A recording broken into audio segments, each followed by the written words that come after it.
the road movie convention and kind of stripped it to its essence. The idea was to create a microcosm of the entire world in one city, and a microcosm of all of a whole monumental journey in one day.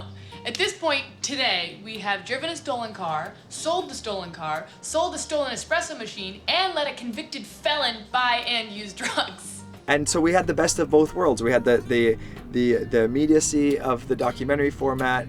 We had the planning and structure of a narrative. Except for certain scenes, you're supposed to feel like you're on a drug trip, but in general, you're just supposed to feel like you're on a very fast-paced trip. Like, that was another thing when we wrote the script. Like, how are we going to communicate the sense of urgency and of like how much is going on, the freneticness of it. The film lives or dies according to that, and whether the director is sensitive to be able to see is the rhythm working or not. The editing process was really interesting because we shot in sequence, and we would shoot on the weekends, and then we had the whole week to edit what we had, and then we'd go to the next shoot. So we really could learn as we went. Again, it was a fine balance of finding, having enough cutaways that made the editing interesting and move well, but at the same time make it feel like this was actually happening and it wasn't too much artifice.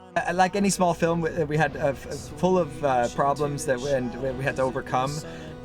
First of all, Olivia was cast in-house right when we were about to start shooting, and I couldn't ask her to not do this big TV show, so we had to rearrange our whole schedule to fit around her schedule, and often we wouldn't know what days she would have off, so we had to be really flexible in that.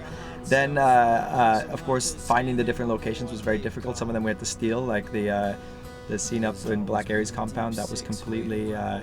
we just went there, that we couldn't find the owner. It was an abandoned house, so we went there and we rented goats and chickens and brought all these animals to this location that we didn't have permission to shoot in.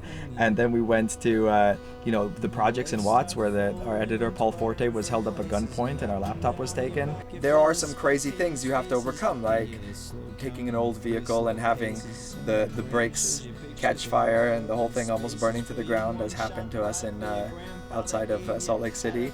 And of course, little things that go wrong and everything. And of course, it's freezing cold up there, but we managed.